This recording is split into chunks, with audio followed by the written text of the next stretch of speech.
আসসালামু আলাইকুম প্রিয় দর্শক শ্রোতা, যে যেখান থেকে দেখছেন সকলকে জানাই আন্তরিক শুভেচ্ছা অভিনন্দন। দেখতে পাচ্ছেন পরন্ত বিকালবেলা এখানে ঘাস রোপণ করা হচ্ছে। এই দেখেন কিভাবে গাছ রোপণ করতেছে, সেই দৃশ্যটা আপনাদের মাঝে তুলে ধরতেছি। অনেক কাস্টমাররা বলেন যে ভাই কিভাবে রোপণ করে, আসলে আমরা শত শত ভিডিওর মাঝে আপনাদের দেখাইতে পারি না যে কিভাবে রোপণ করে সেই ভিডিওটা। তো দেখেন আমি এই ভিডিওতে রোপণ করার দৃশ্যটা দেখাচ্ছি। একেবারে ঝুরঝুরে মাটি, কাটিংগুলো কিন্তু জাগ দেওয়া হয়েছে, দুই মাথা থেকে দুইটা করে অঙ্কুর বের হয়েছে। দেখেন মানে দুই গিট থেকে দুইটা অঙ্কুর বের হয়েছে। অঙ্কুরগুলাই কিন্তু পর্যায়ক্রমে আপনার একটা সোপায় বা ঝাড়ে পরিণত হয়। এই ঘাসগুলা এই যে বর্তমানে রোপণ করতেছে, যদি অনাকাঙ্ক্ষিত কারণে এখান থেকে ঘাসগুলা তুলে না ফেলা হয়, তাহলে বছরের পর বছর এই ঘাসগুলার থেকে আবার পুনরায় 2 মাস অন্তর অন্তর গরুকে খাওয়াবে, আবার সেখানে আবার ঘাস হবে। এরকম দর্শক, এই গাছটা অন্ততপক্ষে প্রায় 7 থেকে 8 বছর সার্ভিস পাবেন অনায়াসে, যদি আপনি যত্ন করে ঘাসটাকে ভালোভাবে চাষবাস করেন এবং সেচের ব্যবস্থা করেন, সার ওষুধ দেন ঠিকমতো, পরিচর্যা করলে আপনার 7-8 বছর সার্ভিস পাবেন এই ঘাসটা।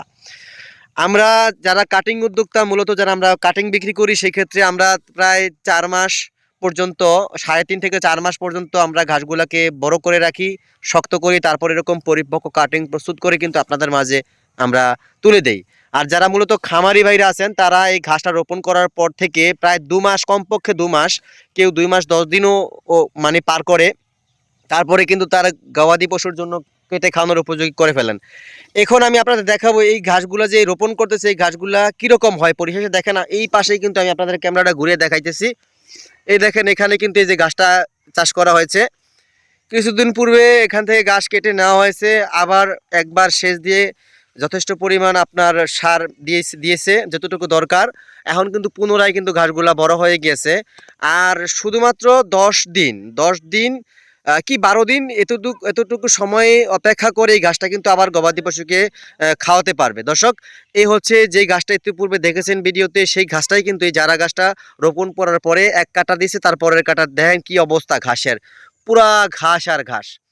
এরকম কিন্তু ঘাস যদি আপনি পেতে চান, আপনার খামারের গাভী পালন করতে যদি আপনার প্রোডাকশন নিশ্চিত করতে চান এরকম হাই উৎপাদনশীল ঘাস, তাহলে আপনি দেরি না করে স্ক্রিনে দেওয়া নাম্বারে যোগাযোগ করে কাটিং সংগ্রহ করতে পারবেন। আমরা মূলত শরীয়তপুর জেলা থেকে গোসাইরহাট থানার অন্তর্গত একটা গ্রামে আমরা প্রচুর পরিমাণ জায়গা নিয়ে এরকম ঘাস চাষ করে বিভিন্ন ধরনের প্রায় 4-5টা ঘাস চাষ করে নিয়েছি এবং কাটিং বিক্রি করতে সারা বাংলাদেশের প্রত্যেকটা জেলা উপজেলায়। দর্শক, আর দেখেন এই পাশে কিন্তু আমি আরেকটু দেখাচ্ছি, এটা হচ্ছে আমেরিকান গুয়াতেমালা ঘাস।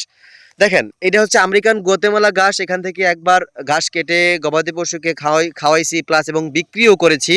তারপরে কিন্তু আবার দেখেন গোড়া থেকে বেশি অনেক চারাগুলা কিন্তু চারা হইতেছে, যেটা আপনারা জানেন আমেরিকান গুয়াতেমালা ভাইরাল ঘাস বর্তমানে বাংলাদেশের।